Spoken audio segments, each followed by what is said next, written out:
Hello and welcome back to another episode of Tyler's Tiger Talk.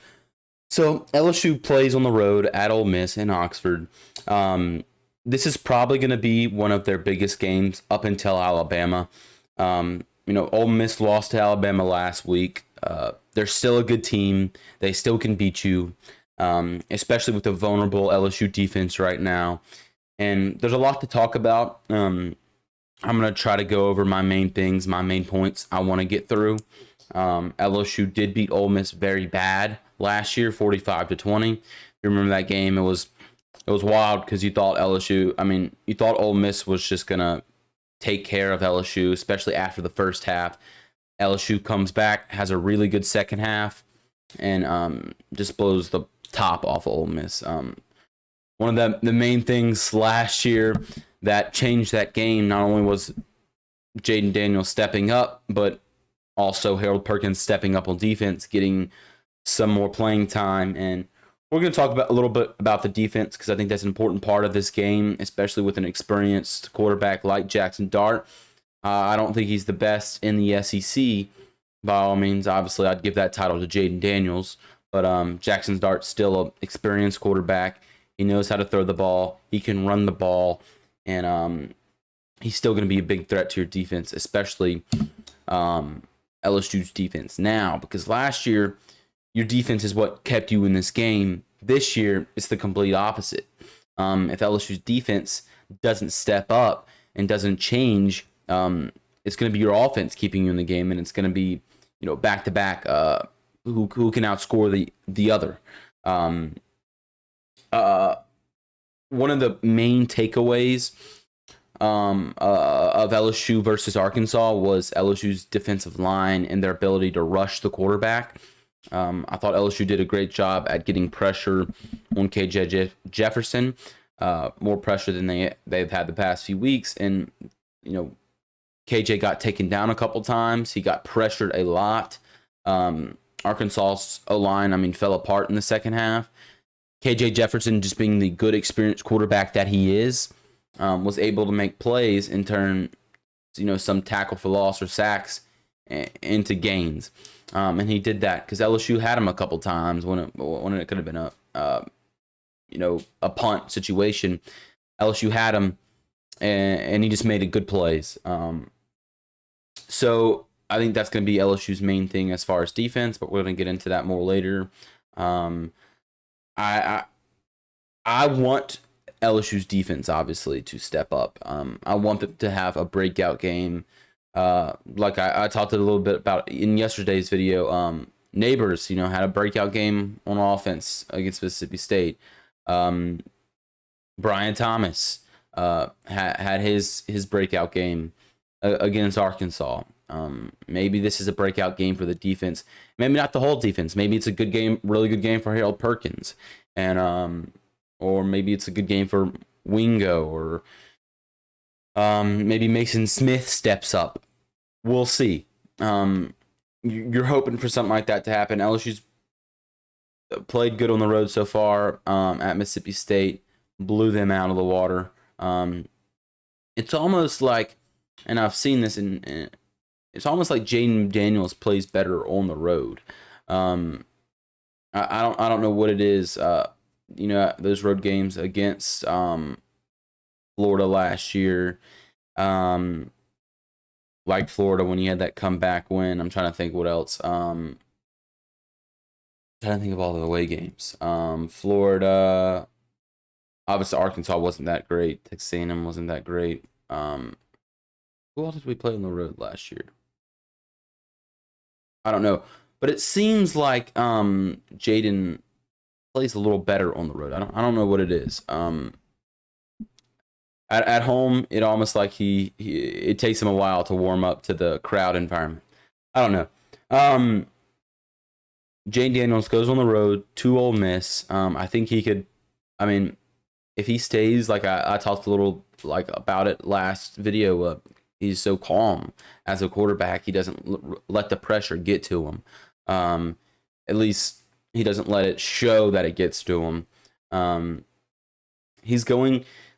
Daniels is going to need to throw that deep ball a lot better. If they are pushing the ball downfield. Ole Miss, if you watch their defense, they play back a lot. They're gonna let you get those short yardage, but like I said, I don't mind that. It's not as exciting or entertaining as throwing the ball 40, 50 yards downfield, but it still can win you ball games. But when you have those shots, those opportunities with Neighbors, with Brian Thomas, whoever's downfield, you're going to need to get some more air under those balls, those deep balls, because he underthrew a lot in the first half and even a couple in the second half, balls that could have been, easy touchdowns, and they were underthrown. One of the first big plays of the game was to Brian Thomas Jr. Could have been a big gain or even a touchdown pass, and it was underthrown. Brian Thomas had to go back to it. The DB was all over him. He couldn't do anything. So Jaden Daniels is going to, he's very confident so far, especially after that Florida State game. He's been doing good. He's been pushing the ball downfield, something he didn't do as much last year. And so you're seeing change and development, because I see a lot that is, Jaden Daniels is the same old Jaden Daniels, but he's changed so much. He's a more confident leader. When he has the opportunity to get the ball downfield, he's getting it downfield. But a lot of the times, it's not perfectly placed. I feel like with Jaden Daniels, it's either a really good placed ball where it's a tight spiral and right where it needs to be, or it's 10 yards in front of the receiver. So I think that's an easy fix. That's not much, because Jaden Daniels is a really good thrower. He puts his balls where they need to be. Balls. But yeah, so easy fix for Jaden. I mean, he's been lighting it up the past few weeks. Last year, this game, he had a really bad first half. I think most people remember his first half. It just wasn't good.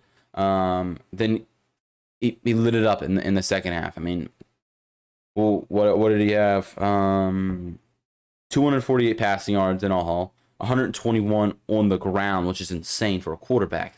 It's insane. He brought his, 8.9 average passing yards, which he was 21 for 28, 8.9 average. I mean, that average is insane for not having really anything in the first half. So, he killed Ole Miss with his feet last year. I mean, he can do the same thing again.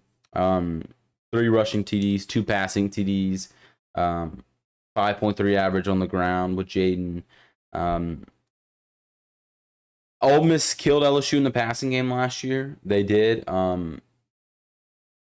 Malik Heath, Mingo, those guys aren't here this year, but Ole Miss still has good receivers, so they can do it again.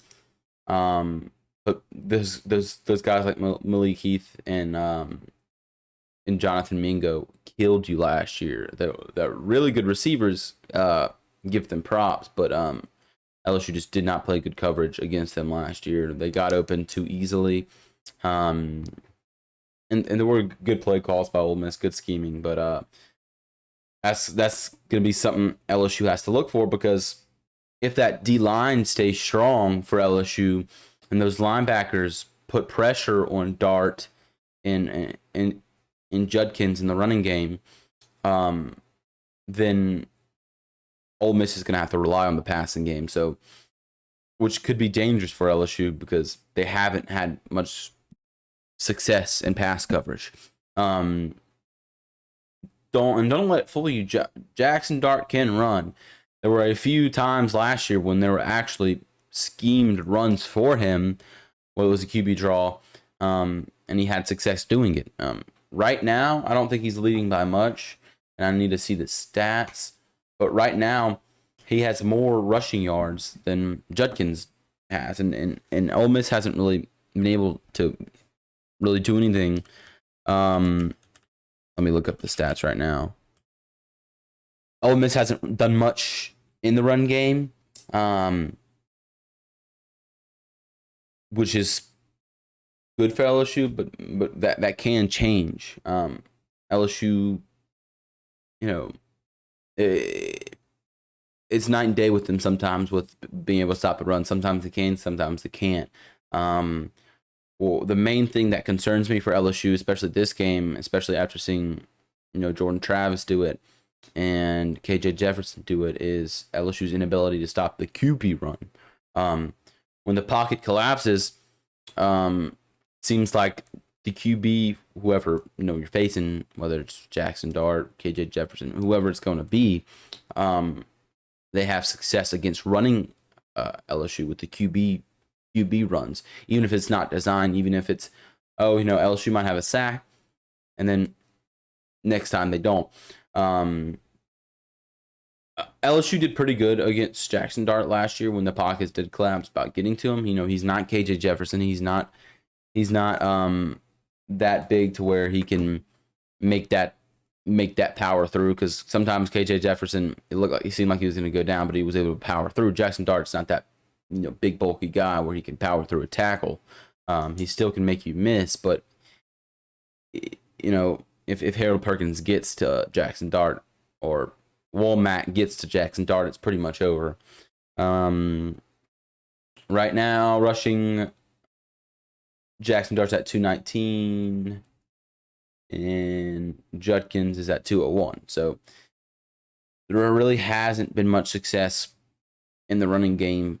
And, Judkins is a really good running back. And he's probably one of Ole Miss's best players, but he hasn't been able to do much. Hopefully LSU can keep that the same. LSU has a really good defensive front, and I think that's going to be their main help going into this game. I think that's going to be the best part about LSU's defense, obviously, this year and into this game, is their defensive front. That's going to be their saving grace, because, like I said, man coverage and LSU's DBs hasn't been really successful this year. LSU getting pressure on Jackson Dart and LSU stopping the run seems like a more potent defense of scheme for LSU. Is just getting to Jackson Dart as fast as you can, whether he's passing, whether he's running, whether he's handing the ball off to Judkins, getting in the backfield as fast as you can. And even if it's a pass play, and your guys might not be able to cover their guys, hey, if you can get to Jackson Dart fast enough, maybe you can make it to where he's making a bad throw, or he's having to throw on the run, etc. Like I said, that defensive approach is going to be more likely for LSU than LSU manning up their guys and having to play good coverage. It's just going to have to be LSU's linebackers or LSU, the guys on the defensive line, who are just going to have to cause some havoc against Jackson Dart in the run game with Judkins. LSU's a 2.5 point favorite right now. I don't mind that. I think there's really two possibilities in this game. I think LSU wins by a small margin, or LSU wins big, like they did against Mississippi State. It's kind of like a result of the past two games LSU have played.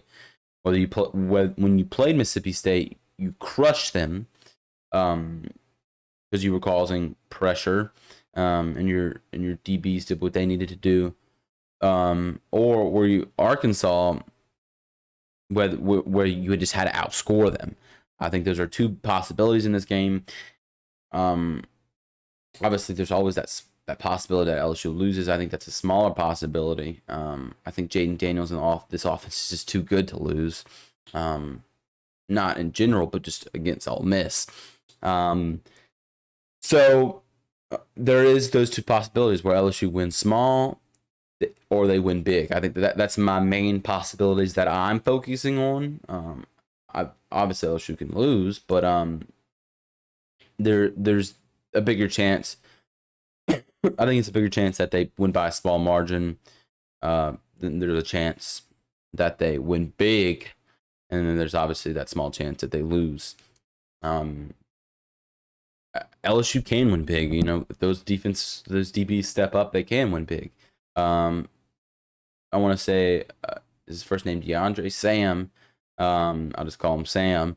Has looked really good these past few games. He's a really good tackler. He's really good at getting downfield when he needs to.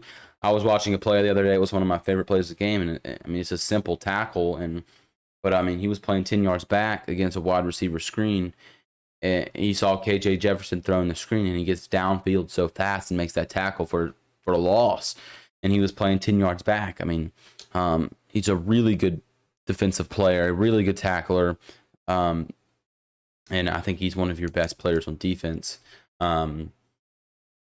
So yeah, offense, Jaden Daniels, he's a beast. I mean, he can make it happen for you, and I think that's going to be probably the most likely thing is going to be a shootout between the two quarterbacks, and I think Jaden Daniels wins that shootout. You know, if LSU's defense doesn't want to play better than they have been, then you have that shootout between Ole Miss and LSU, and I think LSU wins that shootout.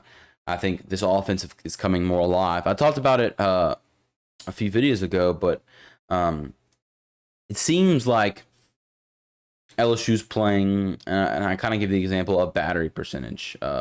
It seems like LSU's battery isn't fully charged. It's almost at like a few weeks ago. I said like 30%. It's almost like 50-60% now, and everyone else is like, you know, Florida State and Texas, whatever you want to say, is almost at 80 or 90%. Like LSU's not playing as good as they can play. They're not there yet, but they can be there. And I think when LSU gets there, their battery is fully charged. They're probably one of the most dangerous college football teams out there. Even if their defense is not on par, I think this offense is so good and explosive that who cares about the defense as much? Brian Thomas came alive. You know, he had a few drops at the beginning of this year. He seems like he's coming alive, and that's dangerous because Malik Neighbors, who has been really good throughout this, you know, short little year, but throughout this year, that's dangerous because when you have to double team Malik Neighbors and there's a big threat like Brian Thomas out there, it's almost like the Justin Jefferson, Jamar Chase. Which guy are you going to double team? Because they're both insanely talented receivers. You're going to have to play single coverage. If you're not playing zone, you're playing man. You're going to have to play single coverage against one of them. Who do you want to play single coverage against? And it's like that because Brian Thomas is that big, huge guy. I think Brian Thomas is 6'4", 6'3". Let's see. He's 6'4", 205 pounds. The dude is an animal. You know, if Jaden Daniels needs to throw it up to him, he can. Especially if he's in single coverage because they're biting on Neighbors, and when those two are lined up next to each other, you know, Neighbors in the slot, Brian Thomas wide out, and Neighbors is making the safety have to bite on him and double team, and Brian Thomas is out there. That's a recipe for, let's just throw it up to Brian Thomas and let him some. And it seems like even when Neighbors is getting a lot of attention, he's still getting the ball. Remember Kayshawn last year, Kayshawn Booty, he was being double teamed, and you know, he was the best receiver for LSU, and he was being double teamed, and nothing really happened with him. He didn't see the ball that much. Neighbors is a focused receiver, getting double teamed sometimes, but he's still getting the ball. He's just so talented. He's really good with his hands. He's a really good route runner. He's really good at getting open. So he gets the ball a lot. He's your best receiver. And I wouldn't be surprised if you saw his name a lot for a couple of these touchdowns. I think LSU needs to score as much as they can against Ole Miss if that defense is not up to par. But like I said, and I'm going to reiterate this, I think this can be a game to where the defense does show out. And I'd love them to. Remember me saying this. This could be the game where LSU's defense comes alive and shows you what they're about. I do believe they have the talent. I just don't think they're executing right now. The run game, Logan Diggs, he's that guy for you. If you need him this weekend, I think he's going to be there. He's a weapon. I love to see him more in the passing game. I love to see, all of LSU's running backs. You have depth back there. That running game came alive because you started using it more in the second half, and it came alive in the second half. I think you need to balance it more between halves, because LSU's run game was so good in the second half. You're like, why didn't they do this in the first half? That game might not have been as close if you did utilize the run game more in the first half, but LSU's run game looked tremendous in the second half. Diggs is very good. He's good at breaking tackles. He's good at finding holes. I mean, the guy's just, he's your running back one, obviously. He plays the position very well. And he's just who you want in. When you need a big play, when it's a 3rd and 2, or even a 3rd and 6. You saw LSU run the ball in 3rd and 6 against Arkansas, and I was like, right there, before they snapped the ball, I said, they need to run this ball. They ran the ball, picked up the first down. And Diggs is very good at doing that. Who else did I want to talk about? Why can't I think of his name?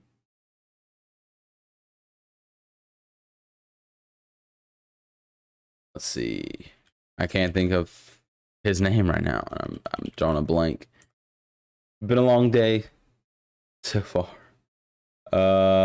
Caleb Jackson. Couldn't think of his name. Caleb Jackson. I like to see Caleb Jackson then more. He really. Let's go to the Ole Miss, LSU, Arkansas box score. I think he only had like 2 touches versus Arkansas. Let's check. 2 running, Caleb Jackson, 2 touches for 12 yards. But one of the touches he picked up a first down, and the play should have been blown up. But Caleb Jackson just ability to find a hole, find an opening. The run was going right. He saw that it was going to be blown up, and it should have been blown up. But just excellent running from him. He cut the ball left, and when he did, he still had to beat a guy, and he did. I think he beat off 2 guys. Pause. To get the first down, and it was an excellent run and excellent. I mean, the guy's it's not huge, but he uses his body and his power to break tackles. I think those 2 are going to be a key component. Like I said, and I say this all the time, I love when LSU throws the ball to their running backs out of the backfield, whether it's a block and release type play, screen, whatever. I like seeing the running backs getting the ball in open space, and I hope they use that against Ole Miss. I don't remember too much. Let's look at the box score from last year. LSU receiving. Let's see if there was any. Josh Williams had 3 receptions, 25 yards, just 8.3 average. But yeah, I mean, I'd like to see LSU's running backs touch the ball more as far as the passing game. I think that helps. When you can dump off to a running back and he gets you 6, 7, 8 yards, whatever you need to get. Sometimes more. Sometimes he has those big breakout plays. And LSU just has so much depth with running backs that they can really use whoever they want for those type of plays. LSU's running back room is just, you love it right now. I think the offense is so complete. O-line is still, O-line is great. I mean, it's way better than it was last year. They still have a lot to improve. They look good when it comes to run blocking. They look really good. Jane Daniels is still getting pressured. But I think LSU can fix those issues. You see them improving from game to game, which is something you like to see. I mean, you don't mind it. What else? What else? What else? What else? I think I really, for this video, touched on everything I wanted to touch on. As far as defense, offense, I don't think they're that much. If I wanted to review like key concepts, and we'll start on offense first. LSU, Jane Daniels. I think he can sling the ball against Ole Miss if he needs to. You got your guys, Brian Thomas and Neighbors, your two main guys you're going to go to. Try to get more air on your deep balls if you're Jaden Daniels, but this might have to be a shootout between Daniels and Dart. Logan Diggs, Caleb Jackson in your run game. Hopefully you see that more. Defense, like I said, if your DBs aren't good in man coverage or they're not good in coverage at all, let's hope that your defensive line and your linebackers get to the quarterback, cause havoc in the backfield. Something that Ole Miss was kind of able to rely on last year was running the ball, and they haven't really been do that this year. So let's hope that continues in LSU's favor as far as being able to stop a run game. Jackson Dart, not identified as a dual threat quarterback, but he can run. Not as good as KJ Jefferson, who you faced last week, but he still can run. And like to see more Perkins rushing him, and I think you will see that because that was a huge difference last year in this game. Like to see Womack and Perkins at the same time. When they were in, I don't know how many times they were in. If there was even multiple times, if it was just once. But the one time I remember them both being in together and both blitzing off the edge, it was a sack. So those dudes are animals. I'd like to see more of them at the same time. And that defensive front is just going to have to be relentless against Ole Miss and wear them down to where Jackson Dart doesn't have time to throw the ball downfield, so that your DBs don't have to do that much work because they've been struggling. I think LSU wins this game. I'm going to go... What's my prediction? I don't like doing score predictions. I'm not a big... because this game could be a blowout. You never know. I'll go 45-31. LSU wins this ball game. I think LSU is going to be unstoppable as far as their offense is just going to be unstoppable for the rest of the season. I think that's what's going to win them big, important ball games. So that's it for this video. Listen, if you enjoyed it, leave a like. I'm ready to watch some football this weekend. I'm ready to watch this game more than I have been in a while, right? You're ready to watch a LSU play Arkansas, SEC Saturday night in Death Valley game, but I'm ready to see this game because you're not going to see a big game for LSU until Alabama, in my opinion, when that's another big game for LSU, which is a month and a few days from now. So this is a big game for LSU. I think they have something to prove this weekend. I hope the defense steps up as far as not allowing the pass to get there, and I'm excited. Leave a like if you're excited. Consider subscribing. I love making these videos. I try to make them as often as I can. I think I'll definitely... Last week I was really busy. This week I'm not as busy, so I'll have a reaction video out either Sunday or Monday, reacting to the Ole Miss game. Listen, this year isn't over, and a lot of people after that Florida State game, a lot of people thought this year was over, and this year was gone. It's a weird year in college football right now. There's a lot of one-loss teams at this stage. When has there been this many one-loss SEC teams? Like Alabama, one loss. Texas A&M, one loss. Auburn, one loss. I mean, almost every. Is there, besides Missouri? I don't know if there's an undefeated SEC team. Tennessee one loss. Like so many of these teams are one loss, so it kind of like gives you hope for the season. Like I don't know if there's a national champion. Whoever that national champion might be at the end of this year, I don't think they'll be an undefeated team. There's somebody one loss, but this year isn't over. I have hope in this LSU team to get where they need to go, win the West, be in the SEC championship, possibly win it. We'll see. I'm excited for this weekend, and I know a lot of you LSU fans are. Leave me a comment. Tell me what you think about this game. Give me your prediction. And as always, go Tigers.